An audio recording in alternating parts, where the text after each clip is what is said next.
হে ভাই লোক, welcome to my new another video. ভাই লোক, 2 অক্টোবর এই ডেটটা আপনারা কোথাও লিখে রাখুন ভাই, ডায়েরি হোক, যেখানে হোক, আমাদের যেখানে ইচ্ছা ভাই লোক এই ডেটটা জাস্ট লিখে রাখতেই হবে।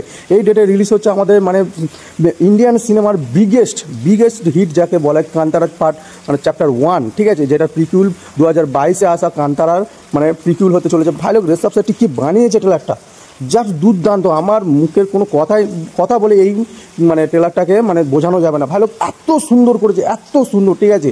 আমি তো এটাই ভেবে অবাক হচ্ছি যে মানে কান্তারার এই যে পার্টটা যখন শ্যুট করা হয়, যে এনাদের ওপর কত কী হয়েছিল। অনেকে সেট নষ্ট হয়ে গেছিলো, অনেকে মারা গেছিলো, আমরা যে সমস্ত কথাগুলো মানে খবরে শুনেছিলাম আর কি, ঠিক আছে। তারপরেও এনাদের ভিশনের ওপরে মানে এনাদের মানে লক্ষ্য রেখে মানে লক্ষ্যের উদ্দেশ্যের ওপর কাজ করে তারা নিজেদের মানে কাজটা আজকে আমাদের সামনে তুলে ধরেছে। ভাই লোক, তাদের জন্য হ্যাটস অফ। সত্যিকারে মানে ডেডিকেশন না থাকলে এই ধরনের কাজ করা যায় না। আর বলতে চলেছি এই মুভির রেসপ সেটটি যে সমস্ত মানে যে আপনি জাস্ট ট্রেলারটা দেখুন ভাই লোক, ট্রেলারটা যে সমস্ত যে কটা শট আছে না, ওই যে গাছ জ্বলছে একটা মানে প্রতিমার মানে একটা দেখাচ্ছে, ঠিক আছে, আর যে চাঁদের ওই সিনটা, ভাই কী বলবো, আমাদের মারাত্মক, এক কথায় মারাত্মক। এছাড়া আমার মুখের আর কোনো ওয়ার্ড নেই যে এই ট্রেলারটাকে আমি তোমাদেরকে বোঝাবো, ঠিক আছে।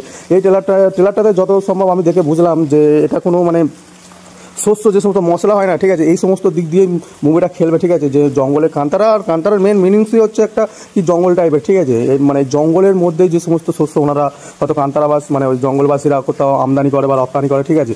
আর রাজার সিনও আছে, ঠিক আছে। এখানে রুক্মিণীর সিনটাও দেখলাম, রুক্মিণীর সিনটাও খুবই সুন্দর লাগছে। সেখানে হয়তো এমনও হতে পারে যে রাজারা এদেরকে কান্তারাবাসী মানে এই জঙ্গলবাসীদেরকে ধরে নিয়ে যাবে, সেখানে রুক্মিণীর সাথে ঋষভ শেট্টির দেখা হবে এবং তার মধ্যে থেকে প্রেম ভালোবাসা হবে, ঠিক আছে। এবং তাতে এবার দেখবে যে রুক্মিণী ওখানে রাজকুমারীর ক্যারেক্টার, ঠিক আছে। এবার বুঝতেই পারছো যে মানে মানে একটা জঙ্গলবাসী রাজকুমারীর প্রেমে পড়লে এবং সেও যখন রাজা হয়ে যাবে, একটা এই সমস্ত নিয়ে একটা রাজনীতিক একটা দিকও আছে, ঠিক আছে। আর যে সেই পুরনো যে মানে গা কাঁটা মেরে দেওয়ার যে মানে বিজিএমটা ভাই যখন বাজছিল না, আমার সত্যি কী বলবো, আমি জাস্ট হেডফোনে মানে মনোমুগ্ধ হয়ে গেছি, মনোমুগ্ধ।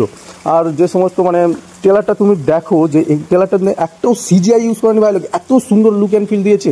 আর যে ভিএফএক্সের কাজটা আমি যত সম্ভব শুনতে পাচ্ছি, তোমরা কি মানে বলিউডের যে মানে দ্য বয়েসের যে মানে আমাদের যে ভিএফএক্স ওয়ার্ক করেছিল, তারাই নাকি এর মধ্যে আছে। যে বাঘের যে একটা শ্যুট আছে না, বাঘের সিন, জাস্ট তোমরা ওটা দেখো, এত রিয়েলিস্টিক লাগছে ভাই লোক, এত রিয়েলিস্টিক লাগছে ওই বাঘের মানে সিনটা।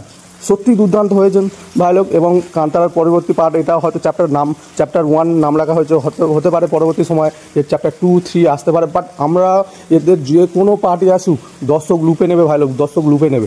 সত্যি মুভিটা মানে খুবই মানে ঋষভ শেট্টির ভিজন মারাত্মক লেগেছে। আমরা ইন্ডিয়ান সিনেমাতে আমরা প্রথম দেখেছিলাম ভাই লোক যে ক্লাইম্যাক্স অত সুন্দর হতে পারে, একটা দেবদেবীর ওপরে মানে বানানো সিনেমায় এত সুন্দর একটা ক্লাইম্যাক্স হতে পারে। তো এবার আপনারা বুঝতেই পারছেন যে ক্লাইম্যাক্সে এটার মধ্যে ঋষভ শেট্টি কেমন ভিজন রেখেছে, যে তার ক্লাইম্যাক্সটা কেমনভাবে ডিজাইন করেছে ভাই লোক। আমি জাস্ট শুধু এটাই ভেবে মানে অবাক, মানে খুবই মানে গুজবাম চলে আসছে যে মানে এর ক্লাইম্যাক্সটা কেমন হতে পারে, ঠিক আছে। আগের যে ওই 15 কোটি টাকার বই 100 কত কোটি টাকা, 150 কোটি টাকা, না সরি 400 কোটি প্লাস কামিয়েছিল, ঠিক আছে।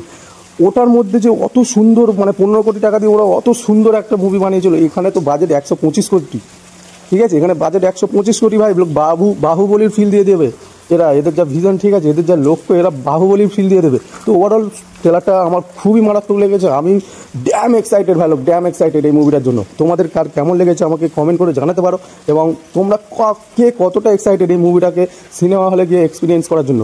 আর সত্যি বলতে আমার এই মুভিটা এত সুন্দর মুভি, তো আমাকে আইম্যাক্সে গিয়ে মানে এক্সপিরিয়েন্স করার খুব ইচ্ছা ছিল। বাট আমার বাড়ি থেকে আইম্যাক্স অনেকটাই দূরে, হতেও পারে যদি বা ভাগ্য চক্রে আমি কলকাতায় থাকি এবং কোনো আইম্যাক্সে এই মুভিটা রিলিজ করে আমার আশেপাশে, আমি নিশ্চয়ই এই মুভিটাকে আইম্যাক্সে দেখবো বন্ধুরা, ঠিক আছে।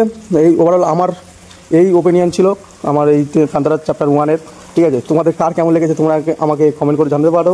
আর নতুন যারা আমার চ্যানেলে আসছো, আমাকে প্লিজ সাবস্ক্রাইব করে এই ভিডিওটা একটু লাইক করো, ঠিক আছে। এতটাই বলার ছিল। Thank you.